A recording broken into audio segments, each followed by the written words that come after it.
hello नमस्ते सबैजनालाई र आज म अर्को भिडियो लिएर आएको छु फास्ट बलिङको स्लोर है कसरी गर्ने भन्ने कुरा आज मैले चाहिँ नेपाल टिमको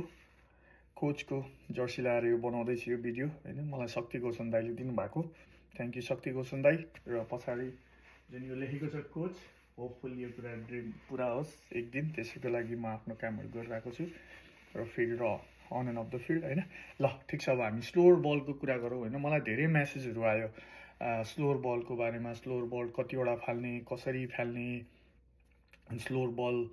एकदमै चाहिने भएको छ बिकज अफ T20 क्रिकेट अहिले जुन फर्मेट एकदमै रन गरिरहेको छ वर्ल्ड वाइड नै हैन त्यसले गर्दा स्लोर बलहरू धेरै इफेक्टिभ छ स्पेसली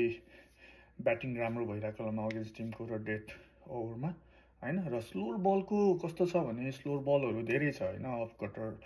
के अरे लेग कटर अफ कटर हैन back of the hand स्लोर bouncer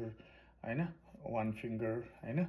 अनि धेरै छ धेरै काइन्ड अफ स्लोर बलहरू छ हैन अहिले हामीसँग र स्लोर बलको सबैभन्दा इम्पोर्टेन्ट कुरा के हो भन्दाखेरि हजुरसँग एउटा मात्र स्लोर बल भए इफेक्टिभ हुन्छ एज अ फास्ट बलर तर त्यो स्लोर बल चाहिँ 100% हुनु पर्यो हैन किनभने स्लोर बल फाल्ने कतिखेर हो त जब हाम्रो स्टक बलले काम गरेर हुँदैन स्विङ भएर हुँदैन पिचहरू अलिकति फ्ल्याट हुन्छ ब्याट्सम्यानले चाहिँ इजिली खेलिरहेको हुन्छ त्यो बेला चाहिँ जब ब्याटिङ टिम चाहिँ राम्रो पोजिसनमा हुन्छ त्यो बेला चाहिँ विकेट लिनलाई र ब्याट्सम्यानहरूको रिदम ब्रेक गर्नलाई स्लोर बल एकदमै इफेक्टिभ हुन्छ किनभने स्लोर बलको सबैभन्दा ठुलो मिनिङ भनेकै डिसिभ द ब्याट्सम्यान होइन स्लोर फालेर ब्याट्सम्यानलाई झुक्काउने हो स्लोर बल भनेको त्यही भएर स्लोर बल इफेक्टिभ 100% हुन एकदमै जरुरी छ किनभने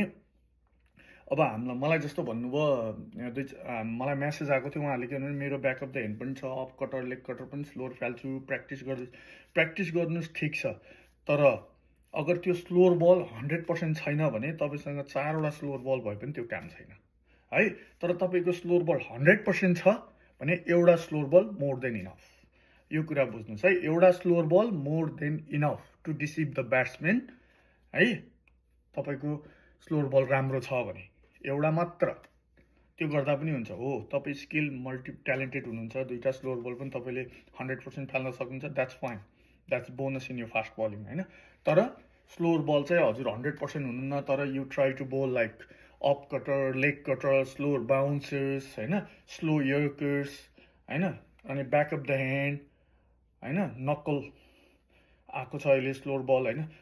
त्यो सबै भेरिएसन राख्नुहोस् तर त्यसमा तपाईँ 100% हुन जरुरी छ त्यो भएन भने त्यो स्लोर बल ठाउँमा परेन त्यसमा बिग हिट लाग्यो भने द्याट इज अ क्वेसन्स है त्यही भएर स्लोर बल एउटा इनफ छ इट ह्याज टु बी 100% चाहे त्यो लेग कटर होस् चाहे स्लोर कटर होस् हैन अफ कटर होस् चाहे ब्याक अफ द ह्यान्ड होस् चाहे नक्कल होस् जेसुकै होस् एउटा स्लोर मोर देन इनफ है त्यही भएर त्यसलाई चाहिँ 100% प्र्याक्टिस गर्नुहोस् त्यसलाई 100% बनाउनुहोस् जब you need that slower ball यो team needs that slower ball it has to be 100% है हैन अनि स्लोर बल इफेक्टिभ कसरी हुन्छ सोल्डरबाट फालेर स्लोर बल हुँदैन किनभने shoulder slow body language slow हैन बडीमा हाम्रो बडी पोजिसन चाहिँ फलो थ्रुमा स्लो भयो भने ब्याट्सम्यानहरूले बुझिहाल्छ है सो रिस्टबाट फिङ्गरबाट यतिबाट वर्क गर्ने हो स्लोर बल पनि हैन यहीँदेखि यो भयो हैन ब्याक अफ द ह्यान्ड है यो हैन नक्कल बल यो स्लोर काम गर्ने पनि रिस्टैबाट हो जति तपाईँले रिस्टबाट स्लो फाल्न सक्नुहुन्छ फिङ्गर गोजबाट त्यति इफेक्टिभ हुन्छ सोल्डरबाट आउने बित्तिकै ब्याट्सम्यानले थाहा पाइहाल्छ बुझिहाल्छ है फलो थ्रुमा यो कुराहरू नोट गर्नुहोस् र कमेन्ट र लाइक गर्न नभुल्नुहोस् हैन यस्तै कुराहरू अरू तपाईँहरूको केही छ भने म भिडियो बनाएर फेरि हजुरलाई सल्भ गर्छु र मैले इन्डिभिजुअल सबैलाई भिडियो बनाएर हेल्प गरि नै रहेको छु हैन के इस्युहरू छ होपफुल्ली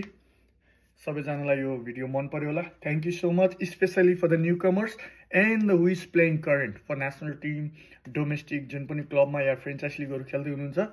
यो अति इम्पोर्टेन्ट भिडियो छ र T20 अहिले जुन स्पेसली फ्रेन्चाइज लिगहरू अहिले नेपालमा NPL सुरु हुँदैछ त्यसमा हामी न्यू कमर्सहरू जति फास्ट बलहरू पनि खेल्दै हुनुहुन्छ यो कुरा चाहिँ ध्यान दिएर सुन्नु स्लोर बल एउटा more than enough if it 100% है thank you so much thank you good lock everyone